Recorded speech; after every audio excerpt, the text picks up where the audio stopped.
My name is Curtis DeBelfe. I grew up in a non-Christian home.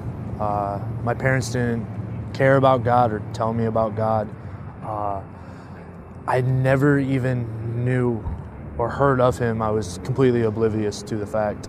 And my dad was absent from my life as a child. He was on the road all the time, so that took a tear on me not having a father figure. And my dad became very abusive when I was around 10 and 11 years old and started beating my mom. Went to jail for a couple of times from it. And to the point of when I was 12, he went to jail and just didn't come home. I was living through hell between my parents, and I couldn't control any of it, and I didn't know what to do. My dad, when I was 13, passed away in a trucking accident, which left me very broken and depressed, very secluded to the outside world. I kept to myself. Pretty much I just listened to music and drew and never talked to anybody. I was 14, my sister started going to a church.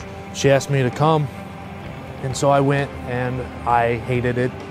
The preacher asked me if I knew who Jesus was, and of course I had no idea, never heard the name or anything.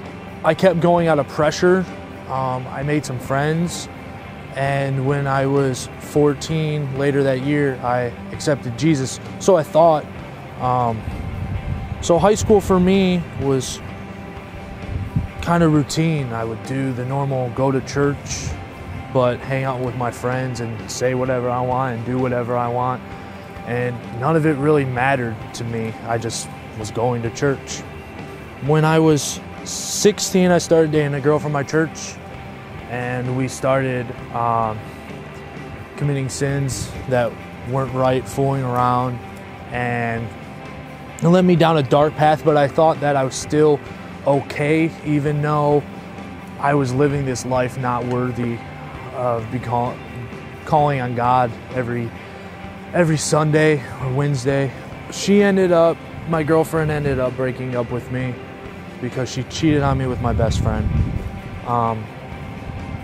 She told my whole church that I molested her, and they believed her, and it got to the point of where I decided that I was going to run away, pretty much, in a metaphorical sense. And then I left, though.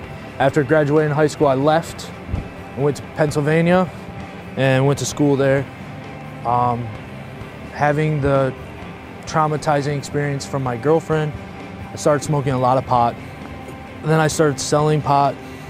I covered my pain with drugs and drinking and girls and partying, just a whole party scene for about a year. I was in and out of rehab.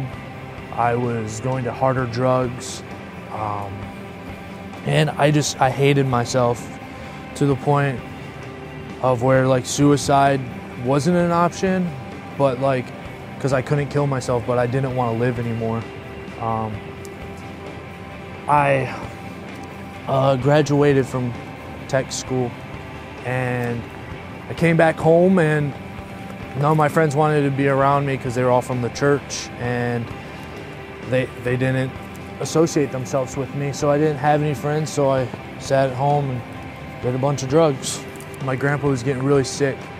My grandpa was my best friend, more so than even my own father, and he passed away in 2010, and it hit me really hard, and I started doing a lot more drugs and a lot of drinking bottles every night. And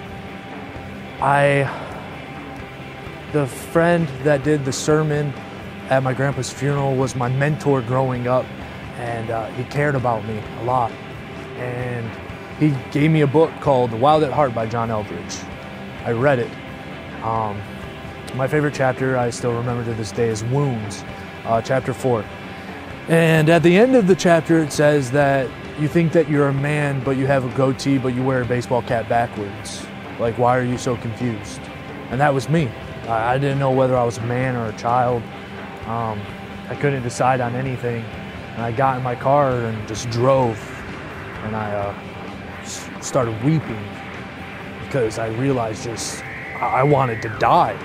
And basically I realized I hit rock bottom, that's it. Can't do it no more. Can't rely on anything else but God. So I rededicated my life. Life now is still just as hard. I've been through a lot.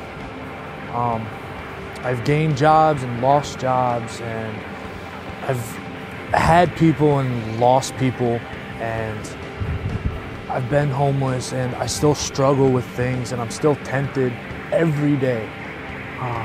God is good.